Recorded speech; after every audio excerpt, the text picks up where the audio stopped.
Olá, tudo bom? Que prazer em vê-los novamente. Hoje conversar sobre um tema muito importante, que a gente desconheça, né? Que é a nossa origem africana, né? A origem do homem, a África como berço da humanidade. Não só homem, mas também a questão da humanização, né? O surgimento dos primeiros primatas, né? Depois disso, uma evolução de milhões de anos, a gente tem aí os primeiros hominídeos e do primata ao hominídeo, o processo que a gente chama de hominização, ou seja, a ideia de que surge uma raça, né, humana, e que depois passa por uma série de modificações e se espalha pelo mundo, povoando o mundo todo. Portanto, com certeza a gente pode dizer que somos todos africanos, né? A África é de fato o berço da humanidade e isso é já comprovado cientificamente por tantas ciências, né? Arqueologia, antropologia, paleontologia. Então, não há como questionar essa questão. Mas como a África e os africanos sofreram todo um processo de integração à economia europeia, se cria a ideia de que seria uma raça inferior. Então, o que a gente quer conversar hoje é isso: não existe uma raça humana inferior ou superior, existe uma só. E ela é africana, ela tem a sua origem na África. Então, a primeira coisa assim, para a gente pensar essa origem, e de fato que é tão complexa e que a pesquisa ela encontra alguns intervalos para poder explicar essa evolução humana, né? Como é que nós, de um primata, nos transformamos no Homo sapiens sapiens, tá? Inicialmente duas grandes teorias que eu não vou também detalhar muito, né? Que seria a teoria do criacionismo e a teoria do evolucionismo. Bom, o criacionismo ele está presente em muitas civilizações e está muito ligado à questão da mitologia, ou seja, a forma como povos antigos explicam a sua própria origem, a origem do mundo, do cosmos e a sua própria origem. Então, há na mitologia muitas explicações, são explicações místicas, né? Que inclusive dão origem a algumas religiosidades. Por exemplo, quando a gente pega o Antigo Testamento, a gente vai ter o Gênesis, né? Que vai mostrar de que forma teria surgido aí o homem a partir de sempre a teoria criacionista, ela utiliza as várias teorias, ela utiliza sempre a origem por um ser superior, né? Uma criação por um ser superior. A gente encontra isso na China, a gente encontra isso na própria África, né? Na questão do Olodum, né? Que vai dar aí uma origem dos africanos, de algumas etnias africanas. O próprio Alcorão a gente vai encontrar, né? Shiva na Índia. Então os próprios gregos, né? Na sua mitologia, a teogonia do Hesíodo explica como que teria surgido o cosmos, como que teria surgido o ser humano por meio de todo um panteão de deuses que os gregos usavam para explicar algumas coisas, independente da sua racionalidade, certo? Então, a outra teoria é a teoria evolucionista, que tomou aí um impulso muito grande com Lamarck, né, no início do século XIX, e depois, óbvio, Darwin, né, com a sua teoria da evolução das espécies, e que cientificamente pode ser comprovado conforme se foram descobrindo os vários crânios, os vários ossos, os vários vestígios dessa evolução humana. Então, é óbvio que aqui a gente não vai falar de religiosidade, né? Mesmo porque são dogmas que não são passíveis de serem questionados racionalmente, então não é essa a intenção de questionar religiosidade alguma, né? E nem essa origem mítica do ser humano. Vamos falar então da questão evolucionista, para ver então como é que o homem ele consegue se constituir, evoluir a partir do surgimento dos primatas africanos. Bom, os primatas africanos, eles têm cerca de 70 milhões de anos, né? Eles surgem na África, isso comprovado já por escavações, por vestígios de coisa. E esses primatas, como é que no geral, como é que se sabe que eles deram origem, depois de muitos anos, deram origem aos primeiros hominídeos, né? Porque o ser humano, o Homo, ele conserva algumas características muito próximas ainda desses primatas, que são as unhas achatadas, né?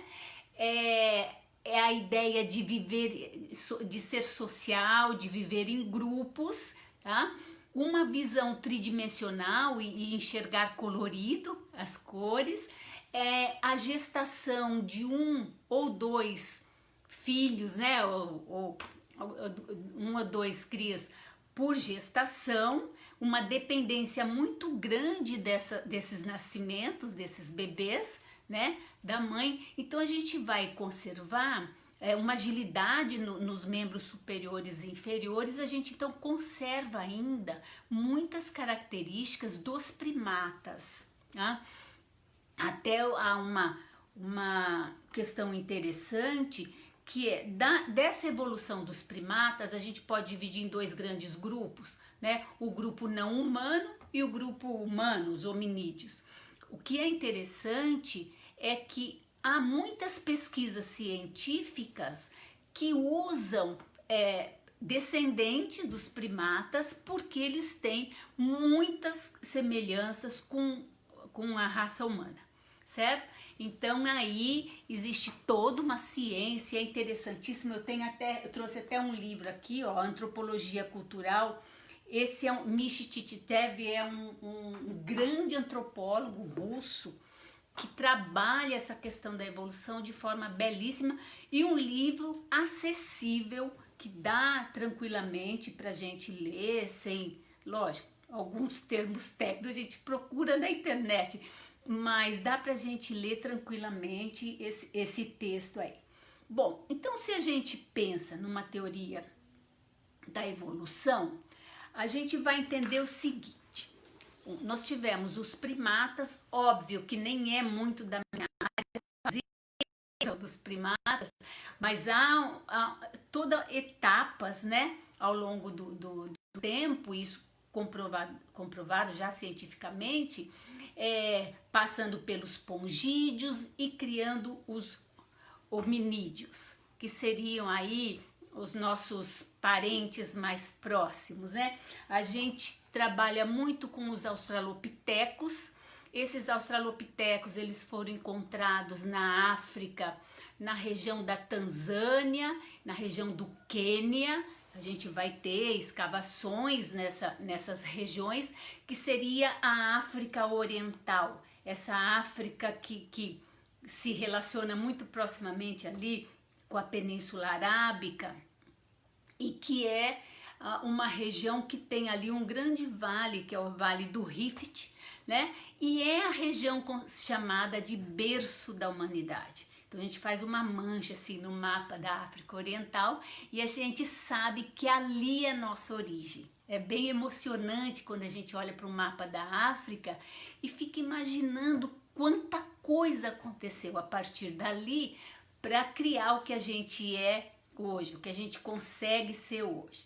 Bom, então, a partir dos australopitecos, existem vários tipos de australopitecos e eles vão sendo nomeados conforme o lugar onde se encontram as ossadas, ou um vestígio, ou um crânio, e já existe nos textos, textos bem completos sobre essa questão de como seriam, como viveriam. Então, do Australopithecus a gente tem os homos.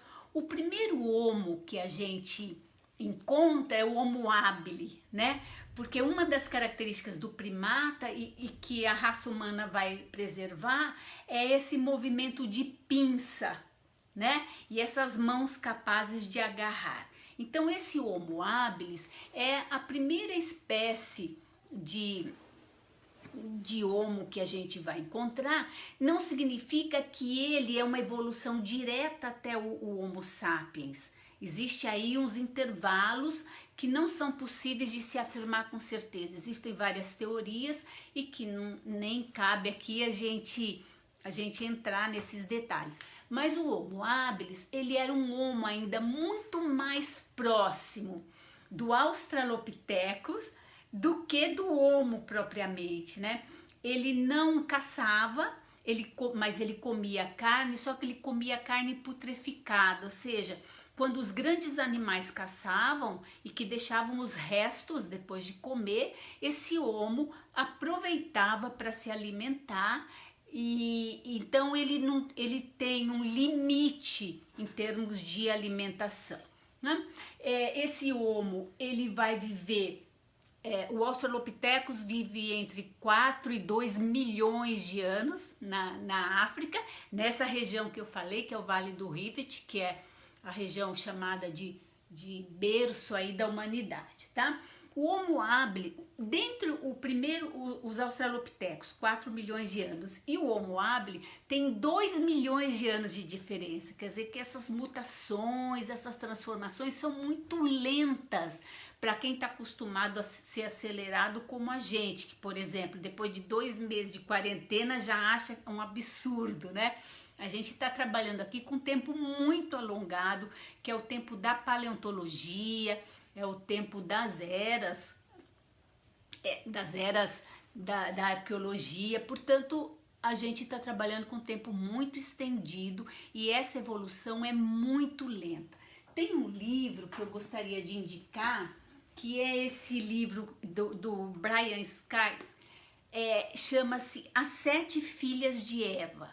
É genial esse livro, porque ele faz um estudo científico e ele narra de uma forma assim para leigos, não há problema, a gente consegue ler, e ele vai mostrar o que a genética, a nossa herança genética nos mostra. E ele chega nessa obra a 7 mulheres que teriam dado origem a toda a nossa humanidade, certo? Então são obras que, além de ser assim, interessantíssima para ler e possível de ler, mesmo a gente sendo leigo no assunto, nos surpreende, né? Porque aí você fica pensando de uma pessoa preconceituosa, tá com preconceito de si próprio, né? Quando, por exemplo, uma teoria científica que a gente vai falar um pouco chama o africano ou o negro de indolente, disso e daquilo, de inferior, aí a gente vai ver que você está nominando a si próprio, né? Por pura ignorância dessa origem africana. E daí meu interesse em falar sobre isso, né? Ainda que vá haver alguns problemas, né? Tô aí com o Miguel Madeira, que é um super expert, né? Vamos ver o que é que ele pensa, o que ele diz sobre isso. Tá? Bom, esse primeiro homo, o Homo habilis, que é assim o mais próximo que a gente tem na linha da ancestralidade do Australopiteco, ele é só africano. Até então não se encontrou nas escavações nenhum vestígio de que esse Homo habilis tenha saído da África em direção a outros continentes, tá?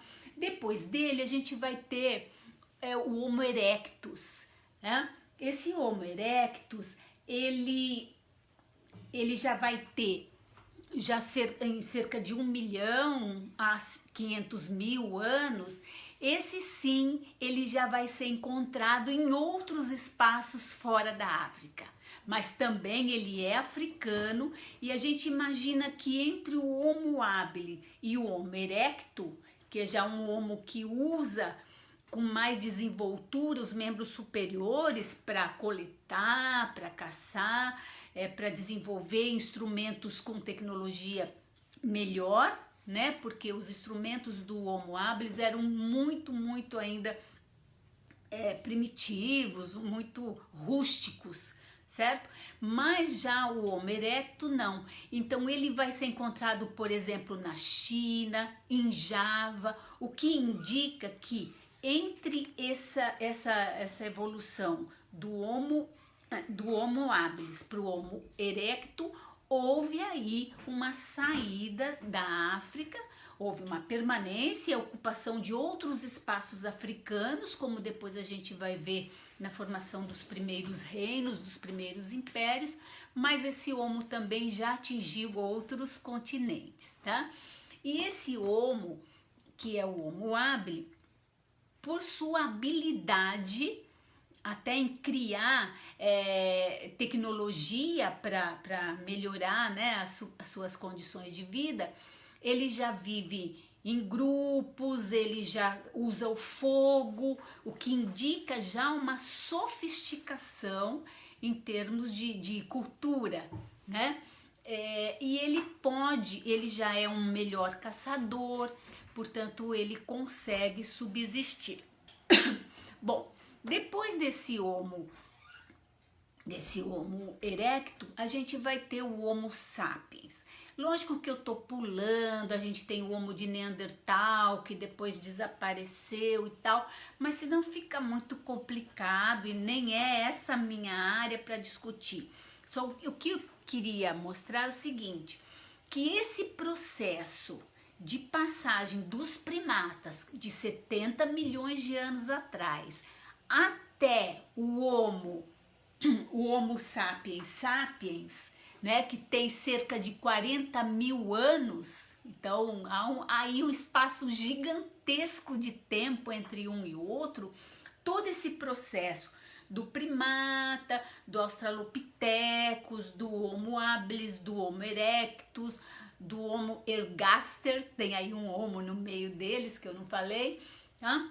E o Homo sapiens é o processo que a gente chama de hominização, ou seja, o homem está sendo constituído geneticamente, culturalmente, tecnologicamente, ele está se constituindo em termos de crânio, de massa cefálica, todo esse processo aí de evolução que a gente entende, que a gente consegue ler, inclusive agora com a genética, com o mapeamento genético, a pré-história, essa nossa origem, ela está sendo escaneada e surpreendendo a gente ao descobrir que o sujeito que mora na Escócia, ele tem uma composição genética parecida com aquele que mora na China, por exemplo, né? Então é bem interessante a gente ler sobre isso. Então todo esse processo de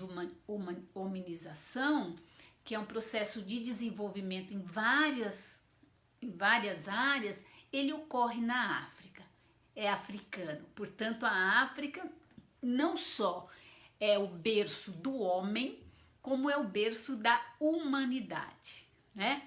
E por que isso não é discutido praticamente, né? Por que uma questão tão importante, tão interessante, tão relevante fica de lado a ponto de que quando a gente discute isso, algumas pessoas se surpreendem muitíssimo ao saber, não, mas é uma origem africana. Sim, é como se falar o berço da humanidade, berço, mas as pessoas não conhecem essa nossa origem, essa nossa evolução. Como é que isso acontece? Então, nós vamos ter o conhecimento da África por várias teorias, inúmeras teorias, tal, que dá pra gente meio que agregar por tempo histórico, né? E muito da construção dessas teorias se faz por uma fonte histórica que é o relato de viajantes, né? Então, o que a gente vai percebendo? A gente vai percebendo que desde a antiguidade, né, há relatos sobre as visitas que se faziam à África. Na antiguidade greco-romana, por exemplo, essa África era constantemente visitada, né? O norte da África foi inserido como colônia, fez comércio, né? A gente tem aí Cartago, né? Que foi uma colônia de comércio que os fenícios montaram e depois os próprios gregos. E esses primeiros relatos, então, são de gregos, romanos, chineses, né?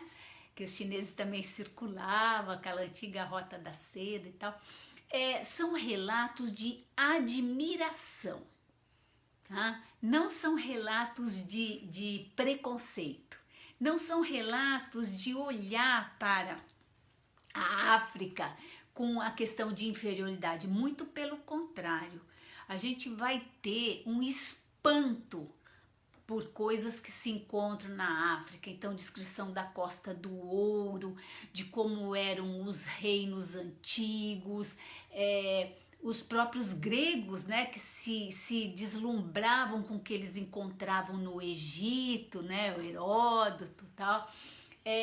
Os próprios romanos, quando viajavam pela África, descrevem coisas incríveis. Então, essas são fontes da antiguidade. Quando a gente vai avançando um pouco mais, a gente tem algumas fontes que são descrições de viajantes árabes, tá? Mesmo antes do século 6, 7, quando se cria a religião islâmica, a gente tem um comércio muito intenso com a África, né? De grupos, de reinos árabes com a África. Então a gente tem descrições interessantíssimas dos árabes e o espanto deles com a riqueza africana, tá? Uma outra visão que a gente também, ao ler, eu tenho esse livro aqui, ó. Esse livro é um livro que chama Imagens da África.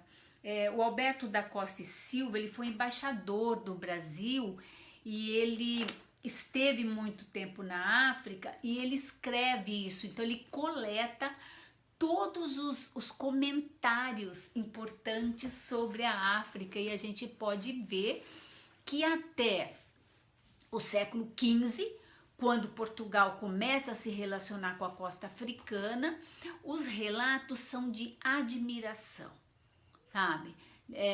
Não existe a ideia do preconceito, são elogios. Por exemplo, os gregos já diziam do Sudão que eles fabricavam a cerâmica mais bela do mundo. Olha, a gente sabe que os gregos fizeram uma cerâmica belíssima, toda desenhada, e mesmo assim eles se admiravam com a cultura com que eles encontravam na África.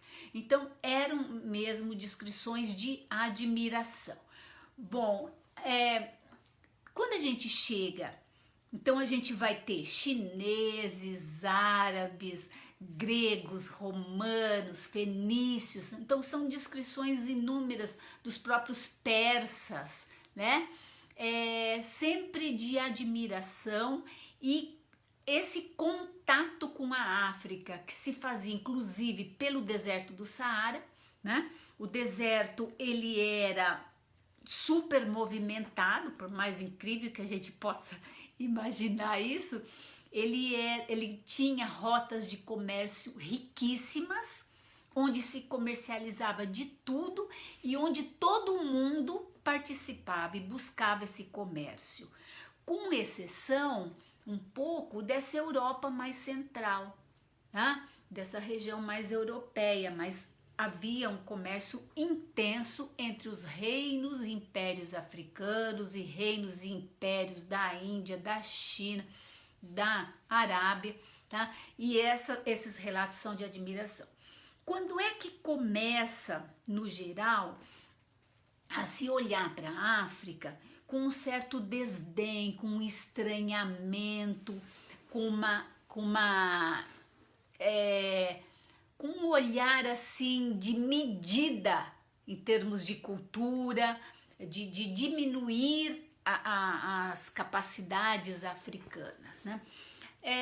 Portugal, na sua expansão marítima, isso o brasileiro sabe bem, ele fez o que a gente costuma chamar de périplo africano, tá?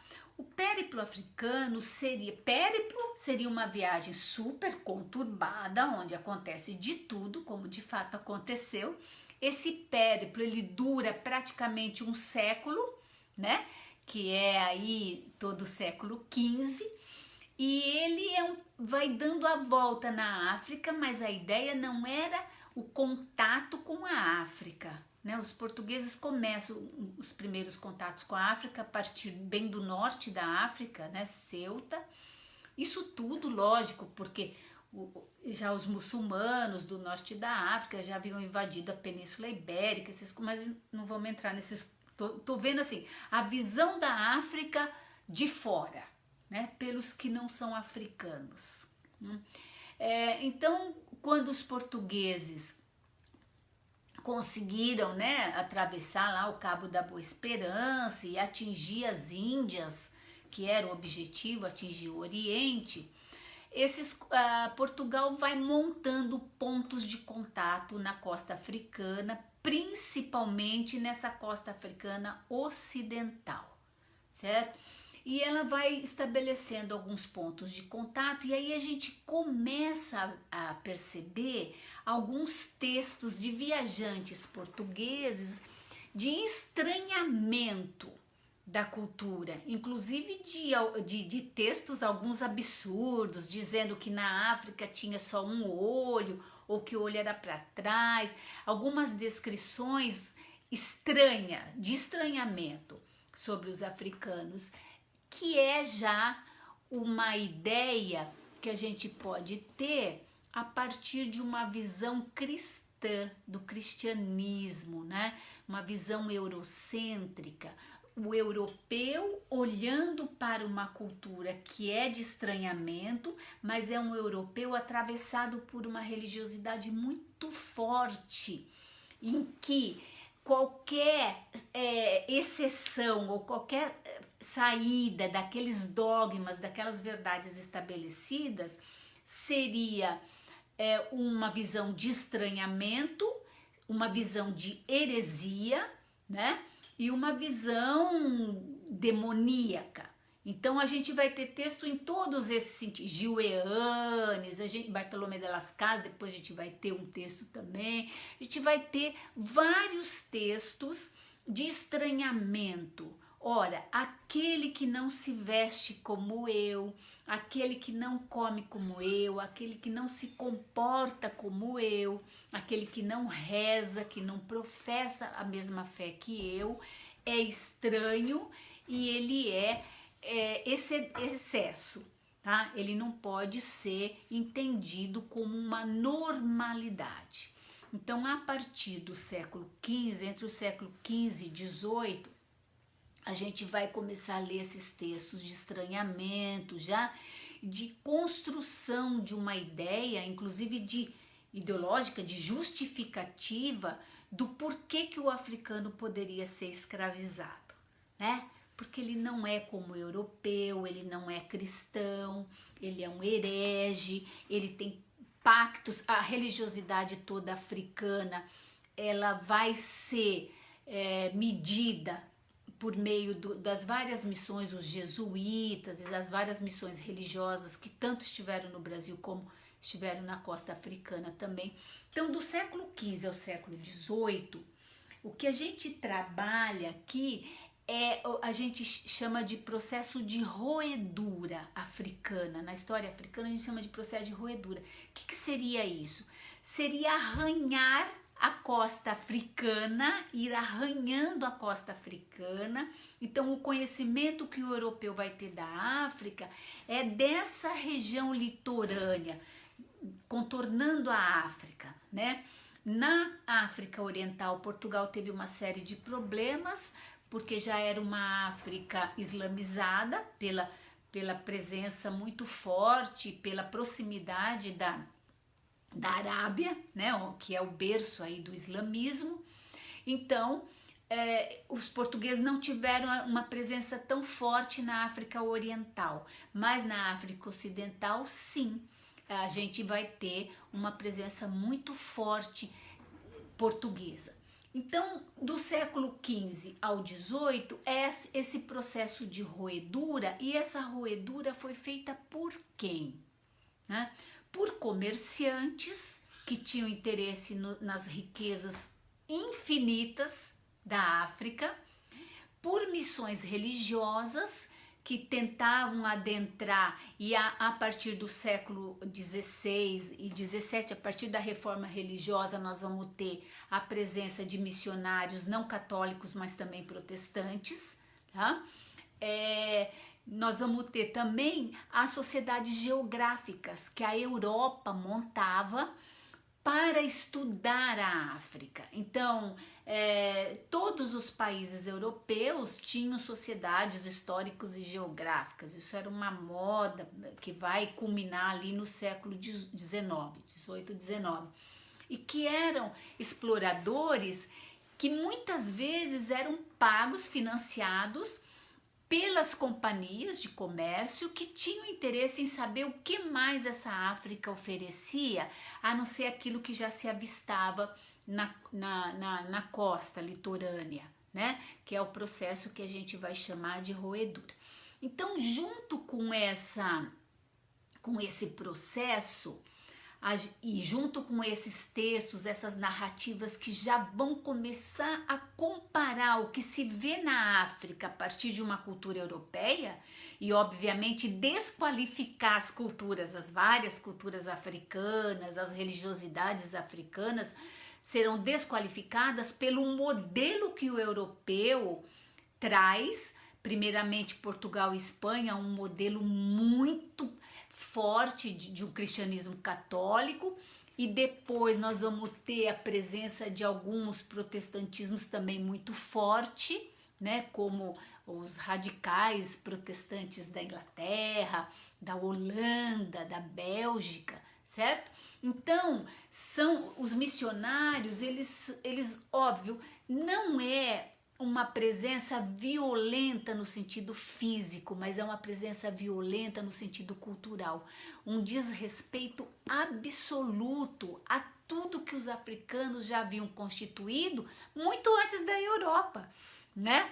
Porque se a gente pensar que o processo de hominização ocorreu na África, há costumes e culturas muito milenares, né? E que entendem o mundo de uma forma muito interessante para que o europeu o desclassifique, não é? Então, a gente tem essa coisa estranha, talvez um desconhecimento de tudo isso que a gente sabe hoje, né? Porque a ciência não estava, principalmente a arqueologia, a paleontologia, não estava tão evoluída assim para se saber que a origem de tudo estava lá, né? Que é o berço aí do homem, a África. Então nós vamos ter esse processo aí de desqualificação, inclusive porque ao escravizar o africano e levar para várias regiões, inclusive para a Europa, havia necessidade de uma justificativa. Olha, são cristãos, como é que você escraviza um ser humano? Então já começa a se desenvolver a ideia de que os africanos não seriam outra raça, não poderiam ser a mesma raça, não poderiam pertencer à mesma raça que os europeus, afinal professavam religiões estranhas. Há um processo muito grande de estranhamento disso, tá? Então durante o século XVI, XVII, E aí, não só Portugal, mas a gente já tem a presença da Inglaterra, já tem a presença da Bélgica, já tem a presença da Holanda, da França, né? Nessa costa, nesse processo aí que a gente chama de roedura, tá? Aí, quando a gente chega no século XVIII, começam a surgir, o século XVIII, se a gente estuda a história da França, a gente estuda o iluminismo, é o centro mundial da cultura. Mas de que cultura? A europeia. Então, a partir do século XVIII, já começa a surgir uma ideia que classifica os homens em civilizados, não civilizados, tá? Então, quais seriam os homens civilizados? Aqueles europeus, tá? Que conseguem desenvolver a sua cultura, que são cuja cultura é atravessada pelo cristianismo, seja ele católico ou reformista, tá? E estranhar tudo aquilo que não é europeu, ou seja, desclassificar. Então você tem uma cultura desenvolvida, uma sociedade desenvolvida, e você tem uma sociedade não desenvolvida, tá? Então, são povos civilizados, povos não civilizados. Então, o século XVIII firmou, e olha que é um século do iluminismo, né? Isso que me espanta. A Europa está falando em igualdade, em liberdade, não é isso que o iluminismo traz, né? Os primeiros direitos fundamentais, né? Fazem revoluções em nome dessa igualdade, mas desclassifica a questão africana, que inclusive os africanos, ainda a África foi expoliada da sua população masculina, principalmente essa região mais da África aí ocidental, em função do tráfico de escravo, que era extremamente lucrativo, inclusive para a Europa, tá? Aí o que a gente vai ver? No século XVIII ainda, tem um médico, um biólogo, Charles Linné, que ele faz uma classificação aí das espécies. Ele trabalhava com plantas, essas coisas, mas aí ele resolveu estender a sua metodologia para classificar os homens também. E ele vai fazer uma classificação assim: o branco europeu, o chinês, né, o amarelo. Então ele vai chamando de raça branca, raça amarela, raça isso, raça aquilo. Quando ele chega no negro, ele diz indolente, preguiçoso, caprichoso, não é capaz de produzir nada de bom, né? Então ele classifica como se fossem raças diferentes e não a mesma, que é a raça humana, né?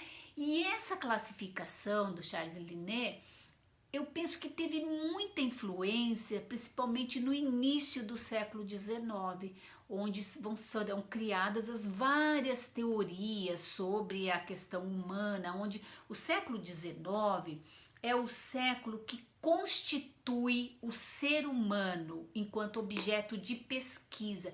Esse ser humano, ele vai ser visto, estudado, observado por várias áreas da ciência. A medicina, a invenção da sociologia, da antropologia, são ciências que surgem no século XIX a partir do estudo do homem. E esses estudos, eles serão muito influenciados por essa ideia, por essa classificação chamada de científica do século XVIII, do Linné, que coloca as várias raças, raça branca, raça negra, raça isso, raça aquilo, e determina para a raça, eu vou chamar de raça porque é o que se usa, mas sempre entre aspas, porque a gente sabe que isso não existe, né? Existe uma raça só, mas ele chama de raça negra, sempre colocando lá no final da classificação, certo? Como um selvagem, ele é quase não humano, ele é rústico, ele não é capaz de elaborar pensamentos complexos, desqualificando completamente os africanos com essa ideia. Então ele é indolente, né? Colocado como preguiçoso e tudo mais. E vocês veem como que isso gera esse fato da gente não usar a ciência, né? O conhecimento, não digo nem a ciência, mas um conhecimento mais racional para avaliar o que a gente pensa, o que a gente, né? Como gera contradições, né? Enquanto para justificar a presença do africano como escravo no Brasil e nos Estados Unidos e na própria Europa, se protegia o indígena e dizia, o índio não gosta de trabalhar. O que você está querendo dizer? O africano gosta. Ao mesmo tempo, para desclassificar o africano, se dizia, ele é indolente, ele não gosta de trabalhar, ele é um selvagem, ele é quase humano. Ele não chegou ainda na condição de humano, ele está muito atrás aí e vai ser incapaz de chegar nessa mesma condição, certo? Bom, quando a gente chega no século XIX, eu acho que é o século, o grande problema da construção, da visão da África e do esquecimento dessa ideia de que somos todos africanos, estamos todos lá, né? Da nossa origem e tudo mais. Então, o que a gente vai ter? No século XIX, esse conceito de raça, ele vai se firmar, tá? Então, é a raça branca, a raça negra, a raça amarela, né? A raça vermelha, né? Conceitos que as próprias universidades europeias utilizavam nos seus estudos, na sua ciência, para produzir ciência. Esses conhecimentos eram considerados conhecimentos científicos, né? E a gente sabe que a ciência, que todo conhecimento científico ele é relativo, né? Ele vai ser transformado, ele é verdade naquele momento em que se coloca, mas isso pode ser perfeitamente questionado, né? Senão a gente também não conseguiria avançar. Então, no século XIX, por exemplo, a gente tem o Comte, Augusto Comte, né? Ele vai dizer que deveria se substituir todo esse pensamento atravessado por religiosidade, que isso embaçava aí a visão do homem e que deveria se constituir um pensamento só racional, que é o que a gente chama de positivismo, tanto na política, como no jurídico, como em várias outras ciências, né? Então, Augusto Comte propõe que se estude, né, a partir de uma racionalidade. Ele, inclusive, é considerado aí o criador da sociologia, porque ele vai estudar os grupos sociais para classificar os grupos sociais, né? As várias etapas da evolução dos grupos sociais e tudo mais, tá? Então, ele trabalha com essa ideia de examinar a sociedade e verificar as sociedades mais evoluídas, as sociedades menos evoluídas, tá? No século XIX também a gente tem o Hegel, que é um filósofo que hoje é um filósofo difícil de ser lido, né? Ele é considerado aí um dos grandes filósofos alemães que a gente tem no século XIX, seguido, e vai criar uma escola hegeliana, né? Mas o Hegel, ele produz textos absurdos em relação aos africanos. Então ele vai dizer que os africanos são atrasados, que eles não são civilizados, que eles são incapazes de produzir a sua própria história, porque eles não têm um pensamento reflexivo, eles não são capazes de pensar em termos de reflexão, em termos de racionalidade, tá? E o Hegel influenciou muito, muito a construção de uma ideia de inferioridade dos africanos em relação da raça africana em relação à Europa, né? Há inclusive estudos de que a ideia o desprezo, essa desumanização que se faz, porque se o sujeito não é capaz de produzir história, ele não é humano, né? Uma das características do Homo sapiens sapiens é produzir, refletir, produzir e conseguir ensinar a sua própria história, não é isso? Tá? Então, se ele não é, porque senão o que nos diferenciaria, por exemplo, dos outros animais, dos outros mamíferos, dos outros descendentes dos primatas, né? Essa nossa capacidade de memória, de aprender nem tanto, porque a gente vai ter outros primatas que também aprendem, mas a gente não só aprende, como a gente transmite, a gente registra. Mesmo em civilizações, a gente vê na própria África, ou os próprios gregos, eram civilizações orais, de oralidade, que não escreviam, né? Na maior parte da história grega, a gente tem uma história pela oralidade, né? Na história africana também e tal.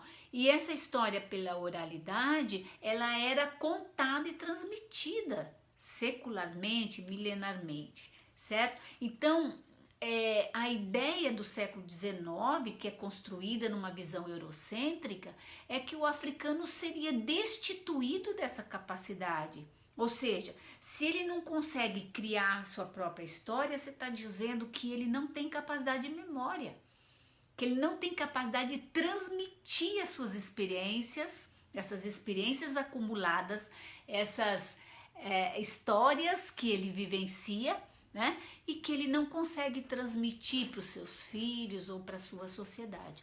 Então a gente vai ter aí uma ideia que, se isso é ensinado em universidade, você começa a reforçar essa ideia da inferioridade, né? De um sujeito, uma raça que seria incapaz que não é humana, né? É outra coisa, certo? E aí, sempre lembrando, né? Seria interessante ver mesmo a cara do Hegel. Isso não é possível, mas eu fico imaginando como seria interessante ver a cara do Hegel ao saber que ele pertence à mesma raça que ele chamou de ahistórica, né? Que nessa migração aí, os africanos migraram e chegam na região da Alemanha em cerca de 30 mil anos antes, né? Então não é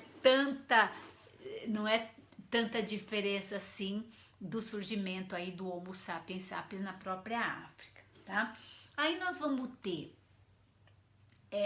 o Morgan, que é um grande antropólogo que vai classificar as espécies, as raças, né, como eles gostavam de chamar, ou os homens, no estágio de selvageria, barbárie, civilização.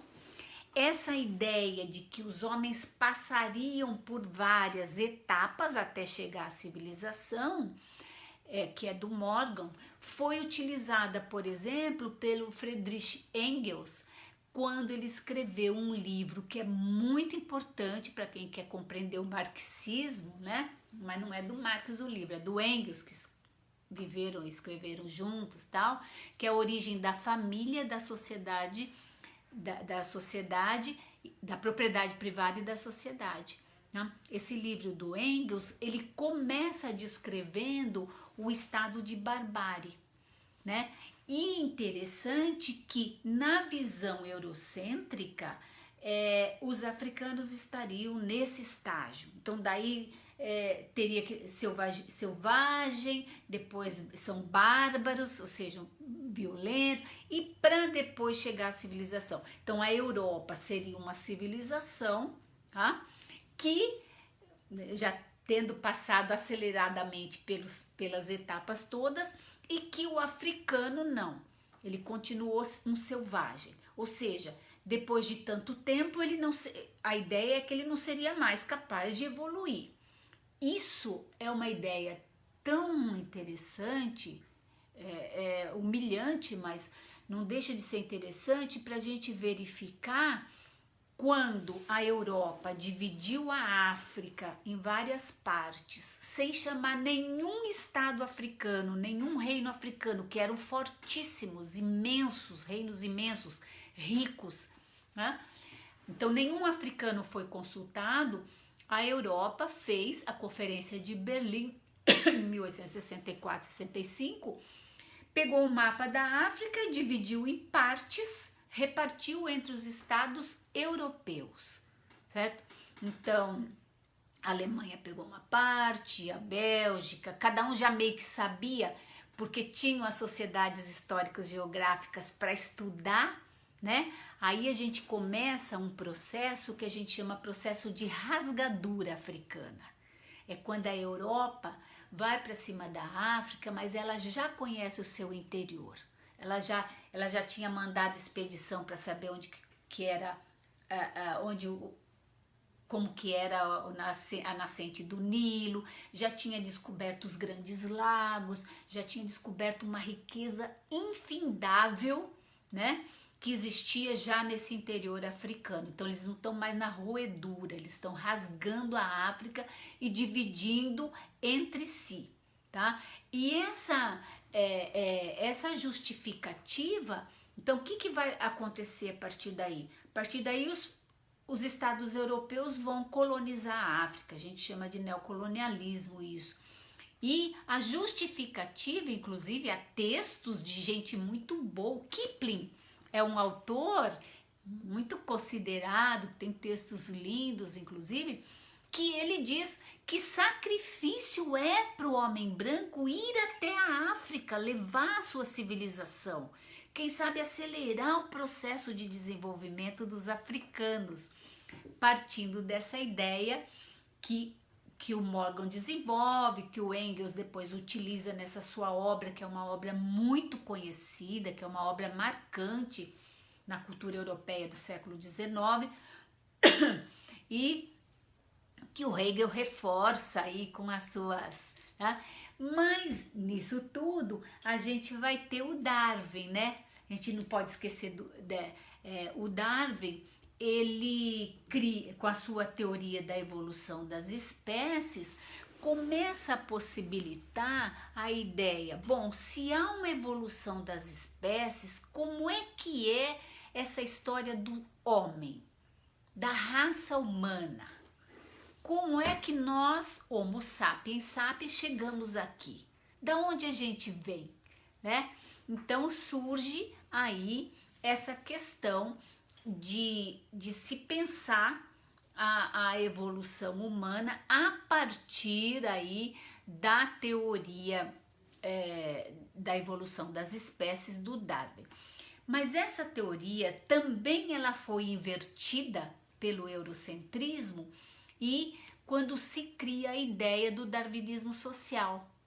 Então veja o que os europeus fazem com a teoria da evolução. Se as espécies, né, elas são capazes de evoluir para se adaptar ao meio e subsistir, e aquelas que não conseguem, as mais fracas, as mais frágeis, desaparecem, tá? Então, existe também, vamos aplicar essa teoria na questão do desenvolvimento social, que a gente chama de darwinismo social, darwinismo político. Olha, se a Europa conseguiu toda essa evolução científica e tecnológica da segunda revolução industrial, nós estamos já na segunda metade do século XIX, por que na África não tem indústria? Certo? Por que na África ainda a gente tem algumas sociedades tribais, algumas sociedades primitivas? Por exemplo, a gente tem lá na região da Tanzânia, que é uma região básica aí do surgimento do Homo, dos primeiros hominídeos, a gente tem uma civilização que se chama Hadza, que eles ocupam o mesmo lugar há milênios, são considerados os últimos povos coletores e caçadores do mundo. A língua deles não está ligada a nenhum grupo linguístico próximo, nenhuma etnia próxima, são únicos, São cerca de 200 pessoas que vivem e que se imagina que sejam eles os continuadores daqueles homos que nos deram origem, né? Daqueles hominídeos que nos deram origem, porque é no mesmo espaço em que a gente vê esse processo de hominização. Então a ideia do europeu é, bom, então se eu tenho tribos, né, que são coletoras, e eu tenho uma Europa que já desenvolveu indústria química, que já desenvolveu, né, toda a industrialização, eu tenho uma sociedade incapaz, tá? Então daí surgem essas enormes, esse mundaréu de teoria para justificar essa questão que a gente tem da Conferência de Berlim. Essa conferência, ela foi uma conferência que, historicamente, a gente tem umas coisas estranhas que não tem como justificar. Como é que você pega? Porque se você pegasse um território vazio, inabitado, um território, enfim, tá? Ou muito pouco habitado, que é um território que está disponível e você faz uma divisão, ok. Mas você pega um continente gigantesco que teve das civilizações mais antigas do mundo, né?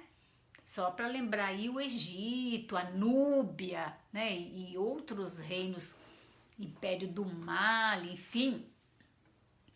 Você pega um continente desse e divide entre os países europeus. A ideia dessa conferência foi de Portugal. Portugal já dominava Angola, Portugal foi perdendo o domínio da costa africana, mas dominava Angola e Moçambique, e ele queria emendar, assim, chama-se mapa rosa, o que Portugal queria fazer. No fim, como Portugal já estava muito em declínio na Europa, havia ficado para trás em termos de capitalismo e tudo, não deu certo a sua exigência e acabou essa África dividida entre os estados europeus. A Inglaterra fica com uma grande parte, a Inglaterra é a grande potência, né, mundial do século XIX, a França outra, a Alemanha, enfim, o Congo belga e tudo mais. Então, essa África, esse europeu justifica, há livros e obras defendendo a ideia de que a Europa não estava explorando, estava levando a civilização, a possibilidade de civilização, que seria inclusive um sacrifício, você ter que ir até a África, morar na África, se estabelecer na África, para poder ajudar aí no desenvolvimento da civilização. Nossa Senhora, já falei demais, né? Bom, a gente tem como resultado aí dessa construção, de fato, uma exploração absurda africana, aí os processos jurídicos, políticos, econômicos, sociais e religiosos desqualificando as culturas africanas de fato, o que vai trazer no contemporâneo a reafirmação de que o africano não é capaz, tá? Sem que as pessoas se deem conta que lá está a nossa origem, tá? Ao desclassificar qualquer indivíduo, né? E não vou nem falar de preconceito, que isso aqui tá tão na pele do brasileiro, principalmente, né? Que é um país do preconceito horroroso, porque ele é disfarçado, né? Porque você não enxerga o inimigo, mas ele está por toda parte, né? Você tem, ao desclassificar o indivíduo, você desclassifica a si próprio, porque nós somos da mesma raça. Então, quando você olha para um africano ou para um negro, né, um afrodescendente, e o desclassifica, você tem que lembrar que ele é da sua própria raça. Então, se nós somos a mesma raça, nós temos as mesmas competências biológicas, físicas e tudo mais, certo? Senão não estaríamos todos aqui. Aí, o que sobra para a gente pensar esse nosso berço, essa nossa origem, né? Para quem gosta de história, eu fico toda emocionada quando eu falo isso, porque foi lá que tudo aconteceu. Não estaríamos aqui sem sermos, se não fôssemos africanos, né? O que acontece? Essa desclassificação, ela é aprendida, tá? Ela é aprendida por teorias, por descrições, por fontes errôneas, que não são verdadeiras, que não deveriam ter sido usadas, que foram produzidas em dado momento por interesses específicos daquela época, né?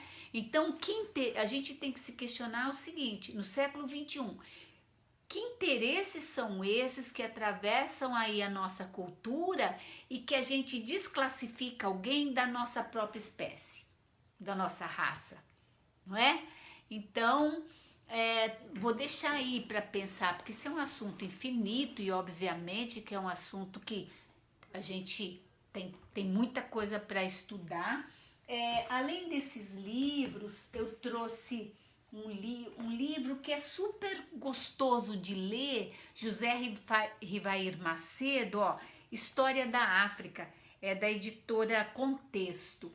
É um livro delicioso, porque ele passa, porque não é fácil, né? Se a gente nasceu lá, imagina o tamanho dessa história, né?